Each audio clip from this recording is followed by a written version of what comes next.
Is there wiggle room for the Sand King? Well, I think you want to help the Sand King though. If you look at who's on the safe lane, it's going to be a Void safe lane. So it's a melee versus melee matchup. If the Sand King is there with the Chen army, it's going to cause a lot of problems for aggressive. So I'm expecting the Sand King to have a very good early game if the Chen is there to help him out. And he might just snowball out of control like what we saw from the Na'Vi games. So LGD needs to be very careful to prevent that from happening. Alright, moving forward here. I'm liking the draft that Wings have. Do you think, I mean, are they just going to go full Na'Vi style and try to be ultra aggressive early on? And how's that going to work against LGD? Well, the first thing is they need to help the Sand King. I don't think they have to be ultra aggressive later into the game because they have a Juggernaut and Morphling. Those two heroes are much more slow paced. They're not very fast paced heroes. And the most important objective for the Chen this game is to, say like Nami, secure the early laning phase for the Sand King and focus on your own farm later. Oh, they're going to bump on into the Juggernaut. They do have the disruption coming up. There will be the bubble popped out. MMY going, rolling through, but the spin. Immediate reaction there, and they are able to go. Really nice Oracle play, but the Sunstrike should still be enough. Oh, one more hit means that unfortunately they do end up losing the Juggernaut, and maybe gets the credit for that kill.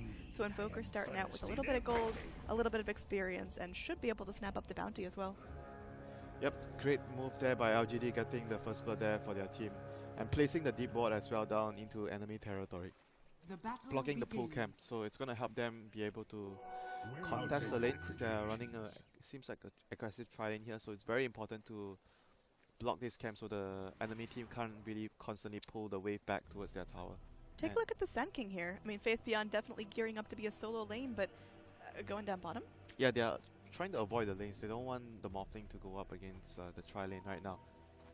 Oh, but Faith Beyond could actually be in some trouble. Banana going in does have another disruption available.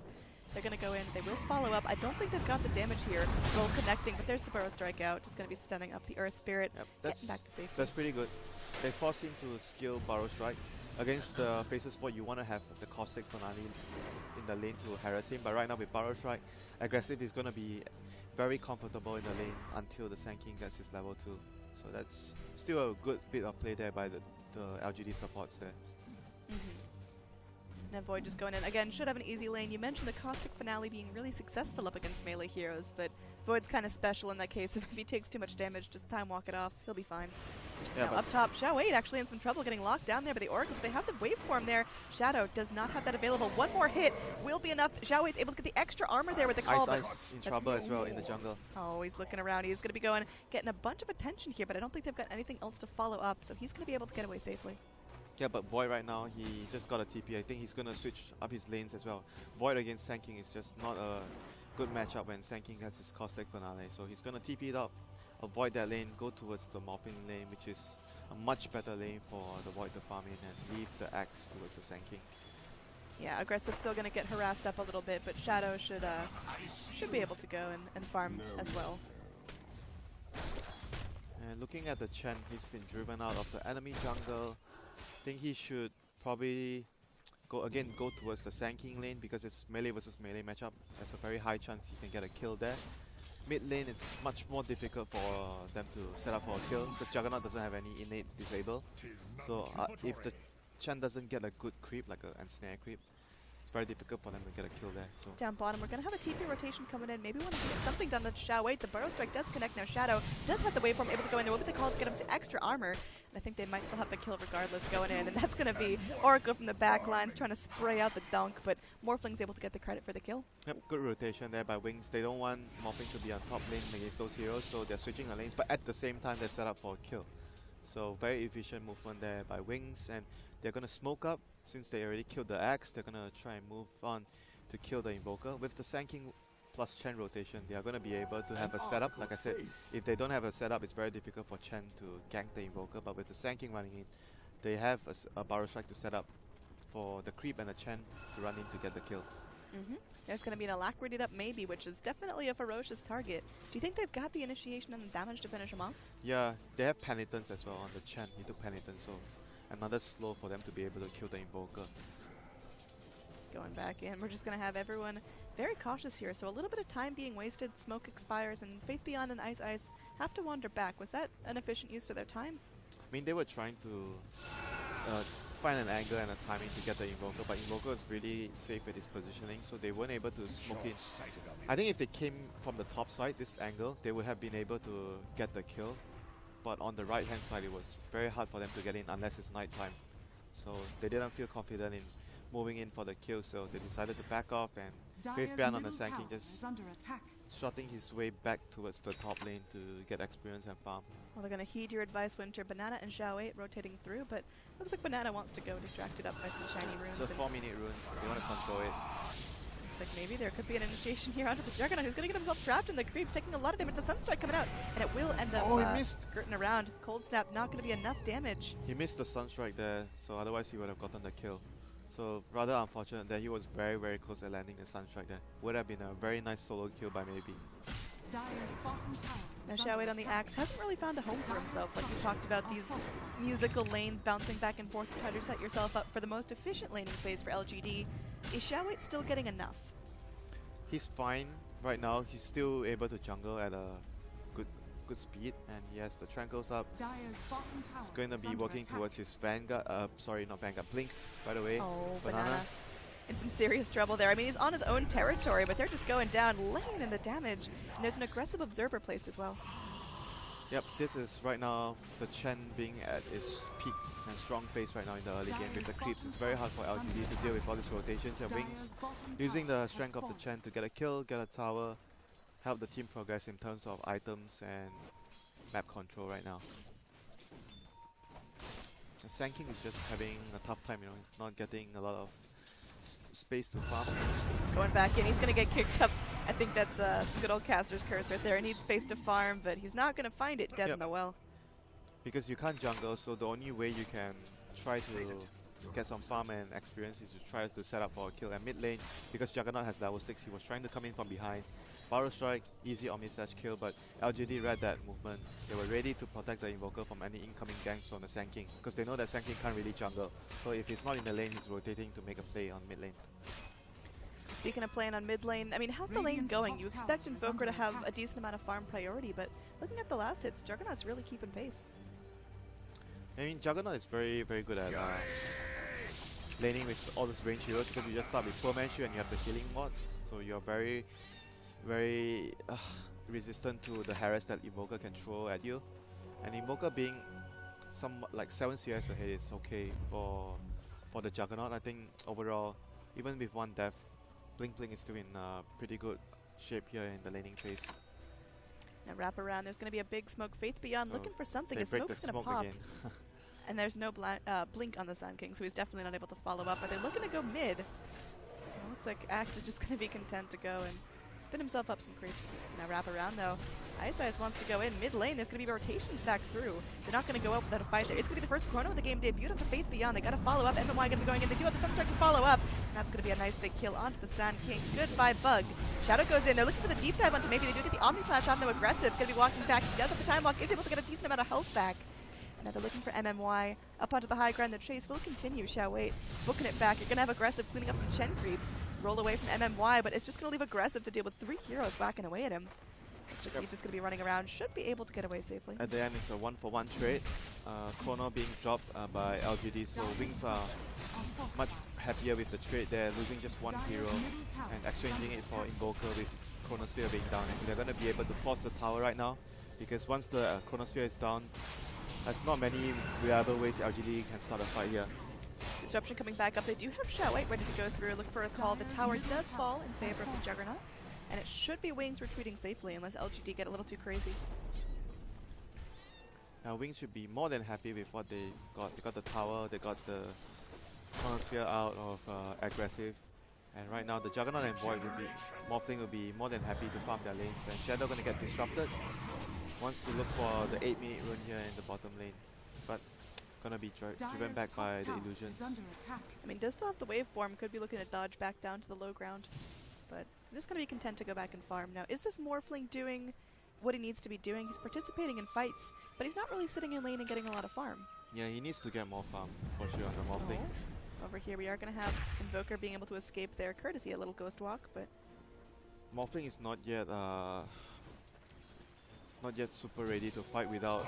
He needs at least one big item with the hero. Right? Either you go for the Lincolns early or you get bottle. We saw, was it Nono? Yeah, Nono got bottle into Dragonlance and he was helping his team after that. So Morphling generally a hero that doesn't want to fight too much in the early game because you need to have a fair amount of balance in terms of you fight, but you need to farm as well at the same time. You don't just keep constantly running at the enemy trying to fight all the time. Faceless Void is sitting up here, like you mentioned, having a pretty tough time in lane against Faith Beyond. And I mean, these musical lanes from LGD keep resulting in Wings meeting them up at the middle. They know Void doesn't want to go up against the Sand King, so they just keep putting Sand King where he needs to be. Chrono. Solo Chrono expended. There is going to be a roll in. They've got the Sunstrike to follow up. Looks like there will be a kill on the Sand King once again. His third death, but that was very expensive. Was that worth it? Juggernaut meanwhile got a solo kill. I mean, that Chrono was okay, but that was worth it because they were trying to push the tower, getting a kill on the core. The Sand King is not a support this game, it's a core.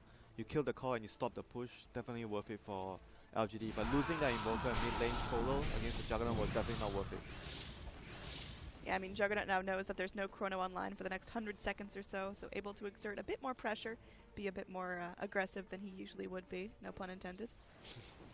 But right now, LGD still losing the map control. Despite defending one of the pushes just now by Wings towards the top lane, Wings are still able to force the tower with just the two supports here. Ice and Innocent still able to take down the tower and increase their map control, and maybe in the near future place down the deep wards around the jungle area so they can scout Xiao 8 jungling here around this area. He's gonna have his blink soon, so not gonna be too worried about getting a slow blink time, despite going down twice in this game already. Time is money. Faceless Void sitting back. He picks himself up the Band of Elf skin, so what's he gonna be keen on now? He's going for the Manta Diffusal build this game. It's very good versus the Morphling. When you chrono him, you want to burn all his mana so he can't really morph to strength or wave out later. Like Morphling is heavily reliant on his mana to be able to move around and be mobile.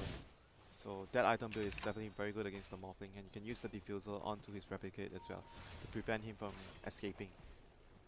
Speaking of moving around, we are going to have a big smoke up. 3 heroes committed for this. Just moving towards the mid lane, but it looks like down bottom there's going to be an initiation onto Shadow. There was a smoke to get themselves positioned into the tree line, so they do see Shadow. Yep, they're waiting for Axe to pick up his dagger before they want to take a fight at top. Oh, they're rolling in. They will get the silence here onto the Morphling. The Sunstrike to follow up. He's going to get kicked, stuck in place, but he's going to healed up. Hand of God coming in. Little lane on the rest of the Radiant are coming round from the back lines. The Burrow Strike rather connects onto Maybe. He's going to get held in place by the Oracle Purge, and looks like he will get picked off immediately. There's a call coming in onto Ice, so Jen may have losing his life. Oh, 4-man Chrono coming back in, but there's just no damage to follow up. Xiao 8, the one going down here, gonna get slapped around. They've got the Juggernaut running away like a kid on Christmas. He's just going, and whatever he wants is his. It's gonna be 4 dead on LGD. And Wings just looked triumphant in that fight. The Chrono connected onto like everyone, but LGD weren't able to continue the engage. Yeah, they didn't have enough damage already, and Axe already used his call just on one hero. And Invoker was the first casualty of the team fight, and he was like the main DPS and the main damage for LGD. So without the Invoker, it's very difficult for them to burst heroes down. Earth Spirit still level 4 and almost level 5, no Magnetize available for that fight. So they are severely lacking in terms of damage right now for LGD. Yeah, I mean, the gap in the levels is really starting to show. Juggernaut going to be almost at the level 11, and neither support on the side of LGD has found their 6. I mean, the Juggernaut has gone for a Vanguard as well this game, and thinking about the Vanguard, he wants to be able to be more survivable against the Blink Call of Axe, so he has more HP to survive the burst, so it allows your Oracle more time to get in to cast the False Promise on you if you get focus. So just a good item to itemize against what LGD is trying to do here. No dust? Yeah, dust. I mean, that was the second time Invokers escaped with just a little bit of health left over, trying to get away with that Ghost Walk, so I think someone should start to carry dust. Still, this is not looking good for LGD right now. Wings firmly controlling the pace of the game with their 5-man, and Chen is going to get his mech after this tower. Wings are going to be able to further press forward to get objectives. Sand King is going to be really close to his blink as well. 300 gold shot, so all the items coming online for Wings. It seems like LGD, with heroes like the Axe and the Invoker, they wanted to be able to fight early. Are they tapped out of this, or can they take it late game? They don't have damage though, that's the problem with them. Late game definitely, they have pretty decent late game with the Void, Invoker, and Shadow Demon disruption onto the enemy morphing. But they should, like you say, they should be able to take team fights constantly with the Blinks and the Chronosphere online on the Axe and Void respectively. They're just severely lacking in terms of levels right now. And the Chen just being a very big deterrent, the Mech and the Hand of God right now, it's gonna offset a lot of the damage LGD is gonna be doing. Right, Juggernaut gonna be giving away the Aegis, and that's gonna be Shadow taking it. So what do you think about the choice to give it to the Morphling this early on? I guess Juggernaut is fairly survivable with the Vanguard, so you want to give it to Morphling, so Morphling has more room to play around with in team fights. His primary damage right now is his waveform, so if you wave in, you tank for your team, and then the enemy focuses you die, you come up again with Aegis and then you have another set of spells, so you'll be able to output a lot of damage. And Morphling is obviously your most farm hero right now. Really smart game sense there from Shadow going up. You could tell Void was itching to Chrono, and at one point did have the follow-up from the rest of his teammates, but Morphling steps back, doesn't get too cocky, and it seems like Wings, I mean, I don't know if they had some meditation or some deep breathing between that Na'Vi game, but they're looking very strong. He had Aegis anyway, yeah, but overall Wings are reading the game very well, using their lineup to very good success with taking control of the map, with the Chen especially, and just driving LGD out of everywhere they're going. Like LGD can't take a fight right now, so they're forced to move away whenever Wings group up as 5. Epicenter? Oh. He was trying to solo kill the SD. He was expecting SD to, run in the trees like this because the ward here scouted SD moving forward. So he was kind of hoping SD would go to the trees. He was going to place a ward. That was what Sand King was thinking there, but it didn't work for him. Either way, Wings are still able to go through and clean up the final exterior tower. They're going to have to break high ground now, which is its own big hurdle. They've got the Chen army still moving forward, but it seems like LGD do have some formidable high ground defense. Yeah, but at the same time, Wings have a lot of heal. Chen heal, healing ward, the Oracle. Their heroes are very hard to take down now. Oh, they go in, they get a Chrono, it does latch on the Vanguard. The Sunstrike coming back in, the Hand of God coming in, the Meatball connects though. Deafening Blast to follow up. Shadow in some serious trouble, going to be more from strength a little bit, and does have the Aegis. Remember, this is going to be Omni Slash bouncing on through. Split onto too many targets, the call coming back in, but Blink, he's still spinning around, he's still having some fun with this. He is going to get culled down just a little bit. Are they going to be able to finish him off? One more blow. Oh, the Burrow Strike coming back in, the waveform. Shadow really starting to feel that pressure. Double kill there for the Morphling, and it looks like this tower may be falling. Axe and Earth Spirit got no buyback. The Centaur Stomp connects onto aggressive. They're going to be going in. They will get the adaptive strike off, but just forcing him back. Banana spraying up poison stacks. But everyone on Wings still feeling up, still feeling healthy. This tower, not long for this world. And yeah. Oh, no, aggressive. I mean, he's going to be able to leap off the damage, and Deafening Blast committed. Invoker, he's just rapidly looking for something. He's got like no items, just a Midas. And this Chen is just working so much wonders for Wings, and the Vanguard from Juggernaut allowing him to survive the initiation from LGD there. Just very good game sense and understanding from Wings right now.